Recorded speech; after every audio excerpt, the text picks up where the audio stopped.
Hey, Pretty Girl Club, let's talk about the parasocial obsession with brown skinned exoticals. So, when I use the term brown skinned exoticals, what I'm talking about is women who have anywhere from kind of that cocoa y brown to darker skin tone, and they have what I call a mixed race phenotype. So, an exotical is anyone who is mixed or someone who looks mixed. You guys know what I'm talking about. And isn't it hilarious how when you actually are a mixed person or when you benefit from an ism, suddenly people in the unambiguous community want to act like they don't know what black features look like. Suddenly, all of us are light skinned. Suddenly, everybody has a caramel skin tone. Suddenly, everybody has 3C hair textures. And I find it hilarious how the unambiguous community has spent 15 years here on YouTube complaining and shouting from the abyss about how many isms they suffer from. And then when we have finally built a movement saying, okay, we're sitting on the other side of those isms, and so we finally want to speak for ourselves, now suddenly it's, oh, well, you're not even an exotical anyway. You don't look exotic. I thought you were just black. And it's like, okay, well, if society doesn't treat you as being just black, then it's clear that you don't look like you're just black. Bernice Burgos does not look like she's just black to me. She has smooth, long hair. Her hair texture looks more similar to mine. And she has a phenotype that reminds me of Afro Latinas. I don't remember what her mixture is, but I know that she is mixed race. There is a really huge fight right now where people are going out of their way to try to silence us. I mean, people are going as far as stalking, they're attempting to dox people, they're making false accusations, they're finding all of my voice twins on the internet. And they're doing all of this because they're really hoping that it can silence me. They're hoping that my social status will decline. They don't like the fact that us exoticals have finally done what the unambiguous dark skinned black women have told us to do, which is to get out of their exclusive spaces and to create our own spaces. I remember when Chrissy said, nobody's stopping light skinned women from creating their own channels. Oh, and then it's funny how once light skinned women do create their own channels, suddenly they want to resort to stalking and attempting to dox those same women because they're so desperate to silence them. So this shows that there is an incredible envy, hatred, and jealousy that unambiguous monoracial dark-skinned black women have towards exoticals of all shades. And once the brown-skinned exoticals leave the unambiguous community, unambiguous women have no beauty standard. And so they're fighting tooth and nail to keep women like Bernice Burgos trapped in the unambiguous mindset or trapped in the unambiguous social sphere, even though they can't relate. And what women like Chrissy weren't thinking about when they created their content was they weren't thinking about the women who fall through the cracks, the women who don't meet the stereotypes of being mixed race, the women who don't meet the stereotypes of being unambiguous. There are millions of women who fall in between those cracks, and this YouTube channel was created for those women. The exotical space is proof that there are tens of thousands of women that break the stereotypes of blackness every single day. Some of us benefit from featureism. Some of us benefit from colorism. Some of us benefit from texturism. Some of us may benefit from one or two or all three, depending on how we wear our hair. And I find it interesting that when I come on here and talk about unambiguous mono dark-skinned black women wearing weaves and wigs, it's not a problem. But suddenly when a mixed or light-skinned woman wears a weave or a wig, it is a problem. And people love to call out when brown-skinned exoticals wear weaves because they want to humble those women. They want those women to feel inferior about their hair textures. It's a form of projection. But a browner skinned mixed woman wearing a weave is different than an unambiguous woman because Bernice Burgos actually has family members that have those hair textures of the weaves that she's wearing. Bernice Burgos is wearing weaves that actually blend with her hair texture. If you can wear a partial weave and blend it with your hair texture, it's because you probably have family members that have that hair texture. But if you have 4C, 4D, and 4Z hair textures, and you're attempting to wear a 1A hair texture while simultaneously bashing women like Bernice Burgos, you are being a hypocrite. I will continue to call that out. And notice how people are going through all of these great lengths to silence us here in the exotical world, but nobody has been able to address that talking point. Why do you wear hair weaves that do not blend with your natural ancestors? At least a Blasian woman who wears a weave Her ancestors actually have Asian hair. Her mother has that hair texture. Her father has that hair texture. Her grandmother and grandfather have that hair texture. You don't have anyone within the past 5 generations that has anything near a 1A hair texture or a Peruvian hair texture. So for the people who try to invalidate brown-skinned exoticals saying, well, you're not that mixed, being mixed is not a competition. Being mixed is not a hierarchy. That's hierarchy thinking. This is how I know you have an inferiority complex compared to those who are whiter than yourself.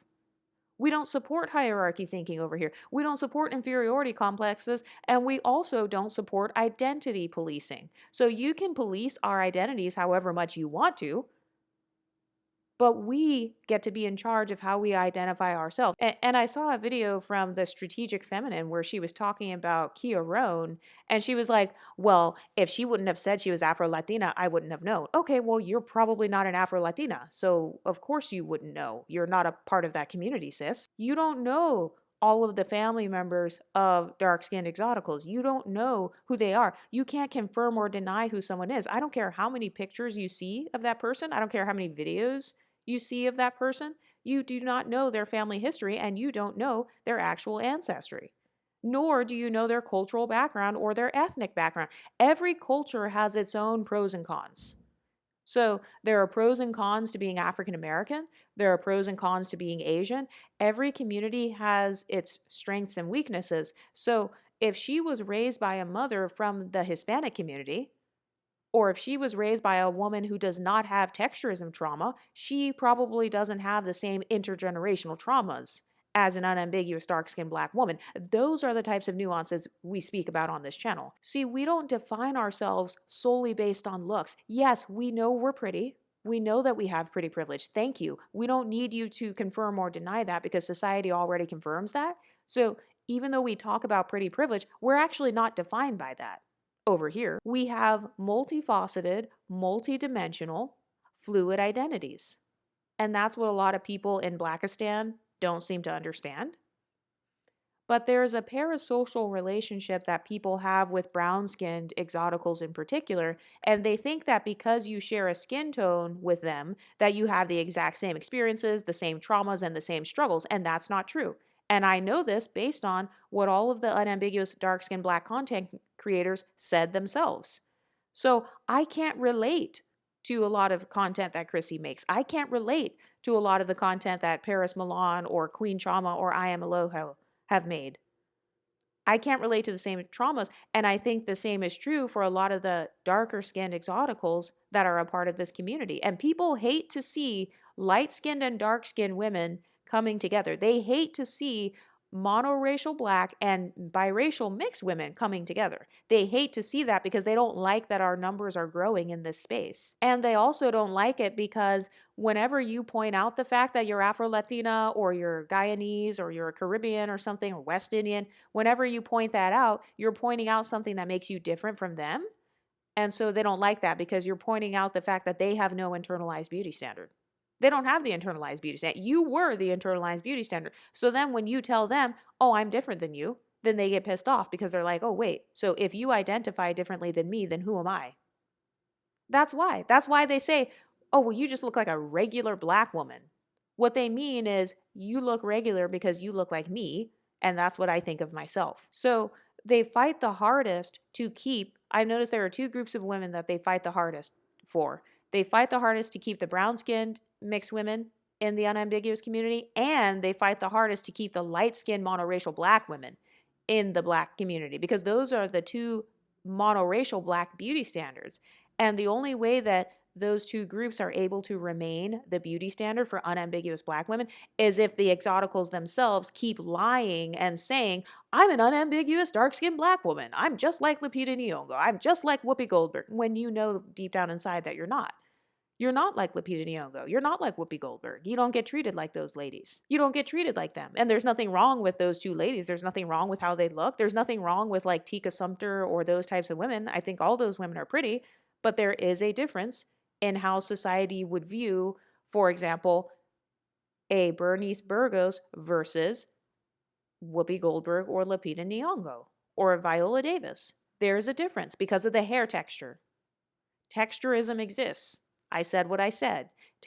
Any ism in our society will disparage one group while simultaneously benefiting another group. Why is it that we understand these nuances when it comes to every other thing, but suddenly when a brown-skinned woman says, hey, you know what, I do benefit from texturism, then suddenly it's, oh, what? No, you don't, but you're still dark. Okay, well, she didn't say anything about skin tone, sis. She said texturism, not colorism. Those are two different things. First of all, you told us to get out of your spaces, and then you're chasing us over to our spaces. You're literally stalking you're literally stalking us in our spaces and attempting to dox people in our spaces. After telling us that all of our talking points are, you don't care about them and we're never going to succeed. Okay, so if we're not a threat, why are you trying to stalk us and dox us? And why are you chasing us and following us and constantly making videos about our spaces? If what we're saying has no bearing in society, then you wouldn't be so bothered. Why are you so bothered by the existence of darker skinned women who are still just as mixed, or they still get just as much privilege, quote unquote, as somebody lighter than them? That's really what it is. People are just mad because you're breaking their stereotypes. They're mad because they thought that dark skin was a handicap. So then when they see a darker skinned woman like Chili or Bernice Burgos or someone who tans to dark skin, because that's another thing as well. Why can't people understand that you can go from caramel to dark skin? I don't understand. I don't get why that's so confusing. You can be born a deep caramel shade and then you get a tan and become dark skin. And then when the tan fades, you go back to being deep caramel. I don't see why that's suddenly so confusing.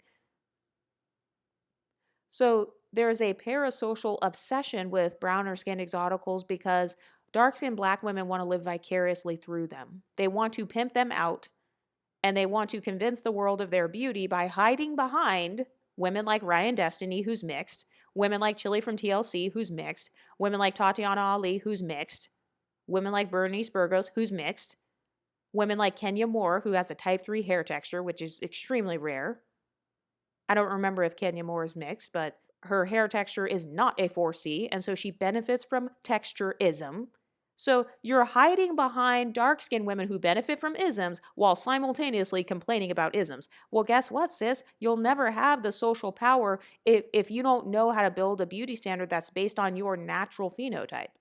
So the difference between an exotical who wears beauty enhancements versus an unambiguous woman who wears beauty enhancements is the exotical is usually basing those enhancements off of her actual ancestors.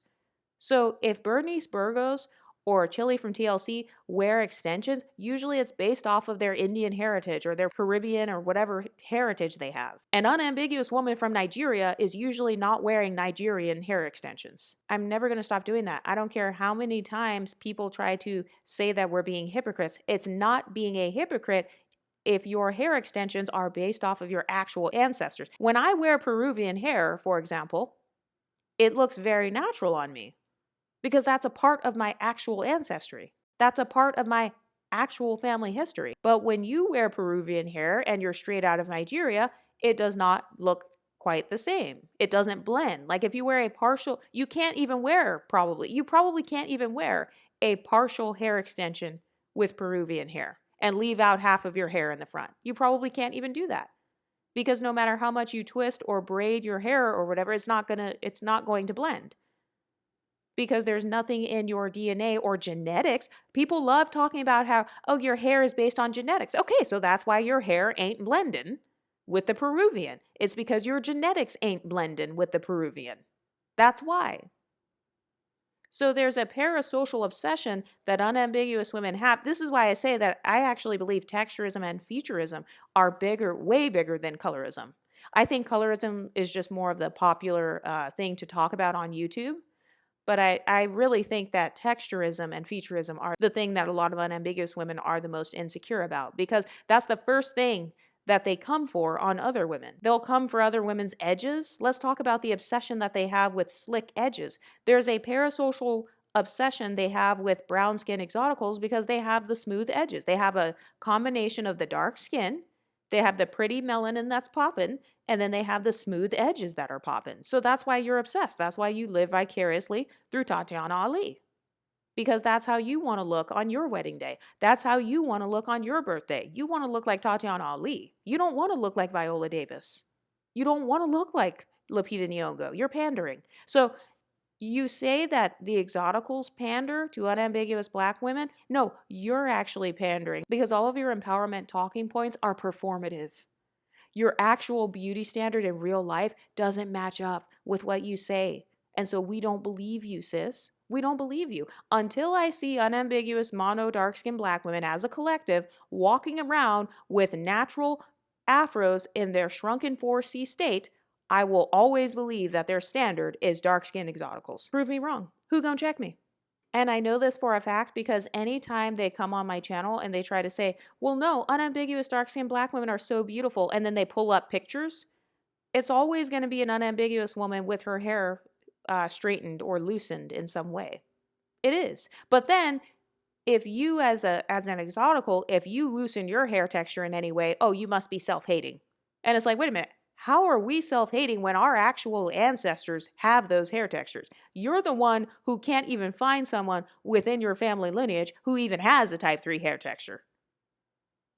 Yet we're the ones who are self-hating? Yet we're the texturists? So once the brown-skinned exoticals start speaking up for themselves and standing in their identities and being proud of their heritage and not being afraid to speak about it, and actually admitting, hey, I was treated differently, that's when you're going to start to see a lot of people getting angry. I mean, I think that's where a lot of the anger is coming from when it comes to the exotical space. The anger is not at me personally.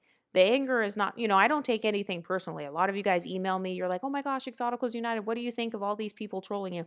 I actually don't take it personally because I understand that my channel triggers people's inferiority complexes. So if you have a lot of insecurities, if you've got a lot of things that you haven't psychoanalyzed within yourself, you're going to be very triggered by my YouTube channel. So once the brown-skinned exoticals leave the unambiguous community and actually admit, hey, I do have privilege when it comes to my hair texture, or I do have privilege when it comes to featureism because I have light eyes, or I have, whatever qualities. That's when you're going to see the most people get upset because then they can't hide behind colorism anymore. You guys, they can't trauma bond with you. That's what it is. Unambiguous mono dark skinned black women want to trauma bond with the brown skinned exoticals. They want to trauma bond with Chili and Tatiana Ali. Meanwhile, Tatiana Ali was in the Light Girls documentary. That says something. Doesn't that say something? Because do you consider Tatiana Ali light skinned? Don't you consider her to be more going more towards the darker skin side? Okay, so then why was she in Light Girls? It's because her overall phenotype and mixed race ancestry made her more relatable to the experience of being othered, which aligns more so with the Light Girls. That's why she was in the documentary called Light Girls. And I think they shouldn't have named it Light Girls and Dark Girls. I wish they would have named it Exoticals and Unambiguous, but it was also like 10 years ago. Once the brown skin exoticals leave the unambiguous community, it's over and they have no one else to hide behind. They have no beauty standard to hide behind. They have no one else to trauma bond with except for themselves. And so they've spent so long using dark skinned mixed women as their mules. They've spent so long pimping out dark skinned mixed women and using you guys as their beauty standard to the point where once you guys finally stand up and leave and say, hey, I can't even relate to your experiences and I don't like how you're treating me. Once you actually start to speak for yourselves, that's when they get the most upset. And so all of the tactics that people are pulling on YouTube, all the videos that people are making against us, these are all just silencing tactics. And I'm never going anywhere. We don't care what people think of how we look. We don't care if people think we're ugly. We don't care if people think we're fat, ugly, baby mamas, whatever. We're not leaving. You still can't address our talking point. I'm not going to be like Paris Milan. I don't care if I'm doxxed. I don't care if I'm stalked. I don't care if you guys make videos about me. I'm never leaving. You don't know who you're dealing with. I mean, you can speculate about who we are all day, but we're cut from a different cloth, baby. I got the blood of gangsters, I got the blood of cholas, and I've got the blood of a Karen. Who gonna check me? So you won't be able to bully us off of YouTube. Chrissy got bullied off YouTube, and she can only come back when she's bashing other YouTubers such as myself because she's jealous of my growth and jealous of the fact that my channel is most likely making just as much, if not more, revenue than hers. So you won't be able to bully the exoticals off YouTube because there are 50 of us and we're actually able to collaborate. We can't all be lying. So whenever we tell our story times on here, a lot of people will say, oh, you guys are all delusional, or you think you're light skinned, you think you're lighter than you are, you think you're more ambiguous than you are. Even if even if somebody does. First of all, what is the threshold for ambiguous? Point fingers and name names. Oh, what? You don't have an answer because privilege is subjective. Social status and social privilege, all of those things are subjective. Isms are subjective based on location, based on the country you're from, based on your socioeconomic status or your family members or who you're around. So you actually can't even tell someone you think you're more light skinned than what you really are. Light skinned compared to who? Who are you comparing her to? Based on what? Oh, well, you're just a brown skinned exotical, so you're less valid. Says who? Since when do you get to decide how ambiguous somebody has been treated as? Like, you weren't there. One person's negative opinion does not negate decades worth of traumas or decades worth of othering. So, unambiguous mono dark skinned black women have one set of experiences, and that's fine, and those are valid. You guys deserve your own safe spaces. And then Black women who have more ambiguity have our own set of experiences. Whether we are light skinned monoracial, whether we are dark skinned mixed, doesn't matter. Whether we're monoracial and we just have a looser hair texture, yes, people notice. Oh, but nobody notices that because you just have light eyes and that's it. Okay, well, obviously it's enough for people to notice. People are obsessed with light eyes. What are you talking about?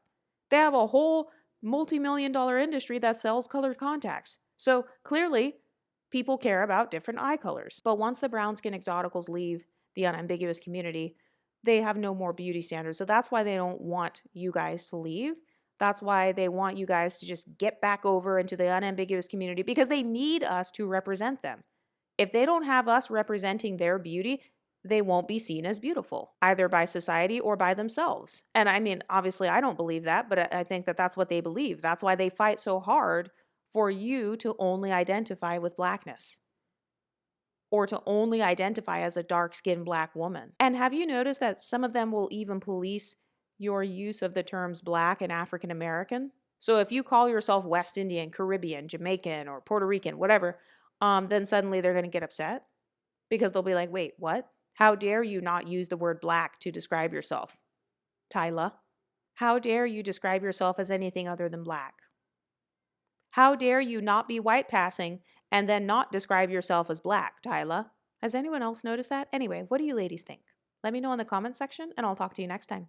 Stay pretty, ladies.